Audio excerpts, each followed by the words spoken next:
process ninyo dito sa teleserye? Yeah, actually, it was very complex and difficult kasi we really wanted to show something current, something that is relevant, something that will resonate sa mga something na hindi pa, hopefully, hindi pa napapanood.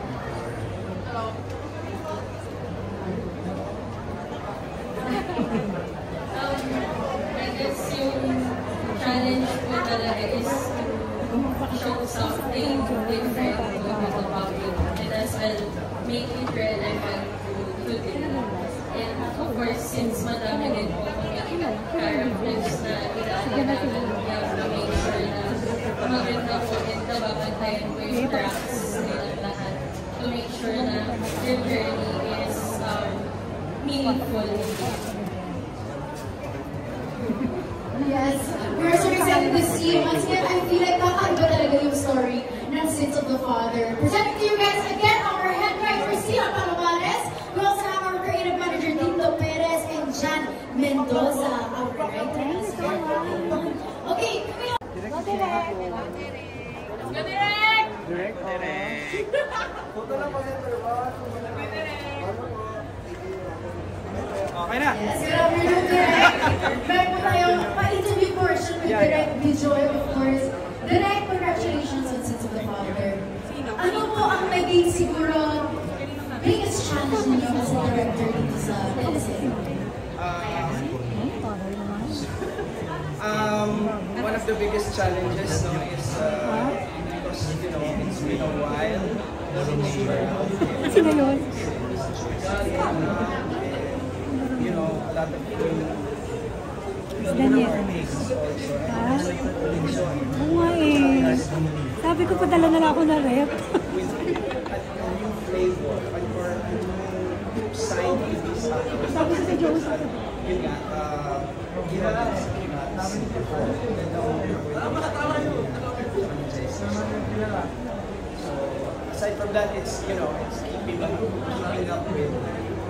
brilliant like that. Doing this together. Baring kasi siya mag-mouth ang mga scenes.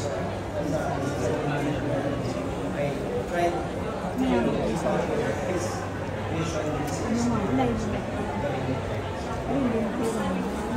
Thank you so much, Derek. We're so excited to see your masterpiece come to life this June 23. Yes, once again, Direct Bijoy. Yes, one of our directors of Sins of the Father. Later on, we will also be joined. Jacob Rivera. O, diba? It's giving right. JC Rivera as Jacob Rivera. JC, 1, 2, 3, last one. Once again, For JC here, For JC. JC, first, congratulations on Sins of the Father. Thanks. What can we expect sa dito? Siyempre ako si Jacob Rivera. I'll bring a lot of intensity and mind-blowing scenes dito sa Sins of the Father. So, expect nila na maraming mga nakakainis sa scenes and maraming intense scenes from me and Jesse. I love it. Excited ako kami mainis sa'yo. But of course, once again, JC Rivera as Jacob Rivera. Thank you so much. Again, congratulations, JC. JC Rivera.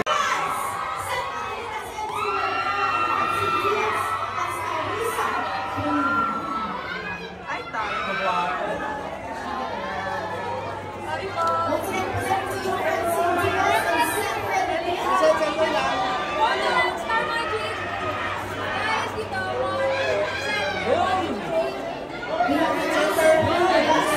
Sanfred Disciples.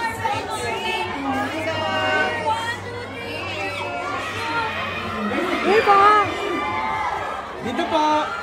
Dito po. Once again, presenting Diaz and Sanfred. Dito po. Hello. Good afternoon. Meron po tayong quick interview portion with you guys. Of course, alam naman natin na you guys have had many movies, many teleseries together.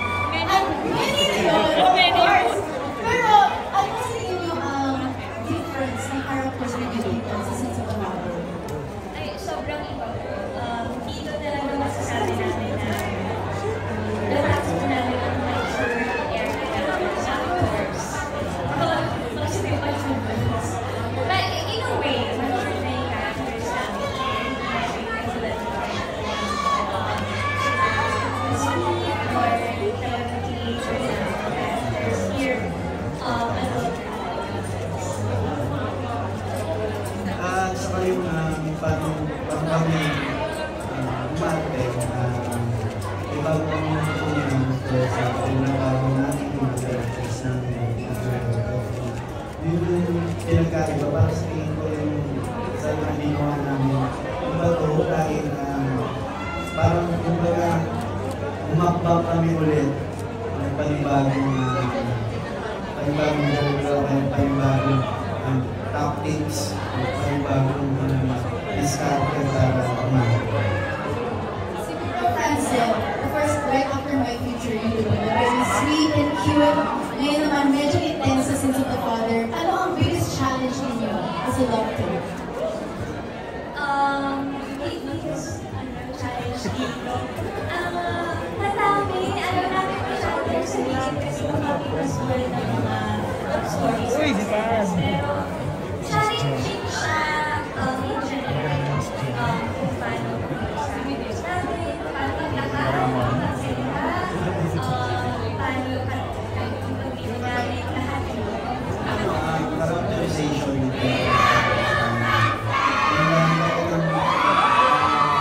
depends yan. Tuloy ko sa amin ko yung hindi character na pinangaral sa amin talagang dapat namin pagkailangan yung dapat namin pagkailangan. Kasi it's for our own good naman. Makikita po natin yung the growth ng Francel, di ba? I love it. Thank you so much, Francine and Seth. Congratulations sa Sins of the Father. One last photo up. Ayan. Okay. Thank you so much once again, Francine. Dia! I love the new look, di ba? Shakina once again, Shakina Magdayaw as Leia Garcia. Dito sa Sins of the Father. June 23, 9:30 p.m. Sa Kapamilya Channel, Kapamilya L9 Live, A2C, TV5, Icon CFC, and CFC. Hello, good afternoon, Shakina. Hello, nice to meet you. Ayan, napakaganda niya. Sobrang Latina. Ang ganda ng highlights niya. I love the vlog. Congratulations on Sins of the Father. What can we expect sa character mo? Well, I played the role of Attorney Leia. And alam niyo naman, lumaki ako sa harapan niyo lahat. And whenever people would ask me kung meron akong role na hindi na nagkakaroon, parang ginawa yung past years na hindi ko nagawa ko lang. But you know what? Nakita ako which is to be a lawyer. So this is my first time to portray a lawyer and to be very excited. So hindi nakakadama ng actor ko. Isa sa mga pwede ako on very big way. And some of the stories that I created was my director and only sa Manila. So these are my remarkable projects that I work for me personally. This is Manila and then Bobo and now I'm 35 years old. We're reunited again and we're working again together. So hopefully yung collaboration natin will bring out something new and exciting. We're so excited, guys. First time ni Shakina maging lawyer. What was your biggest challenge sa role mo? Well, siguro yung physicality. We wanted to change kung ano man yung mga usual na napapanood ninyo, yung sa Pamilya Sagrado, diba? To someone na blonde and syempre, may mga terminologies, isang pagiging lawyer and the way she talks, the way she walks. It's all very Filipino. It's all very challenging, but something new for me. We're so excited to see you as Attorney Leia. Once again, Shakina Magdayaw. Thank you so much, Shakina. Thank you po. Congratulations. Cardio.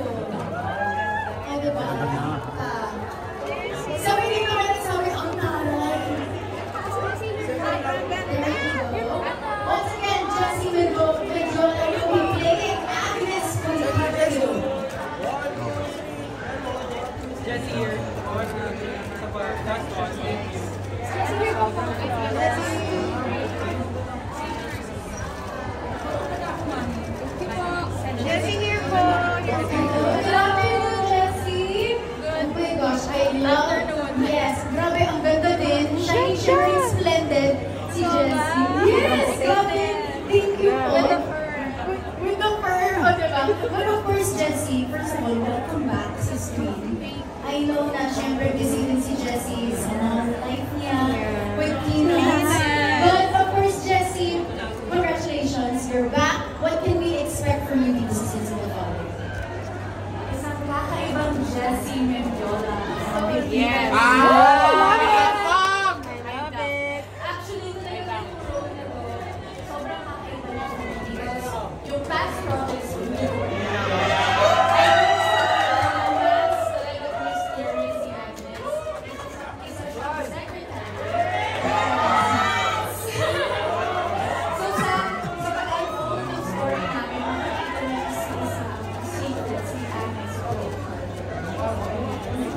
Guys, excited na ba tayo? Wala ba yung mga secrets? Exactly. But of course, Jessie, coming back into the big screen, or yes, sa lahat po ng screens dito sa mga pamilya homes, what was the biggest challenge for you?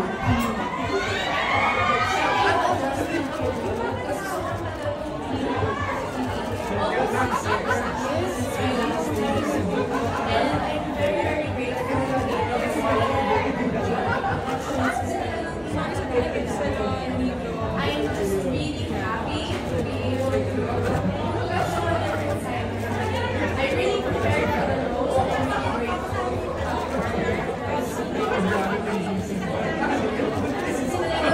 binantayan nila yung acting ko. Sabi na ko, 6 years old pala. Pero talagang sabi ko, you're doing great. I'm really excited for everyone to see.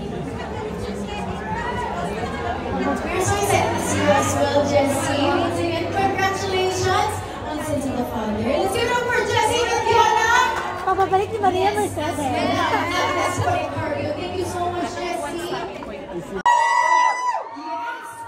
Ito na ang pagbabalik ng action royalty as Samuel Trinidad, Gerald Anderson! Yes! Once again, Gerald Anderson will be playing Samuel Trinidad sa Sins of the Father. Simula June 23, 9:13 p.m. Center lang sa akin din. Sipag ng mga cameraman natin. Center lang po. One more. Oo, narinig.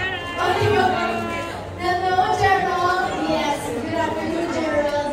Okay, Gerald, first of all, congratulations. You are back as Samuel Trinidad. How does it feel to finally be back? Exciting, syempre. Tinigirapan namin ito eh. Kaya super excited kami lahat. But, you know, itong kwento na ito, the Sins of the Father, napakarami ako mag-relate. It's also about scamming, family, love, crime suspense, yung drama na ito, yung action na ito. So, talagang tinigirapan namin ito sa akin.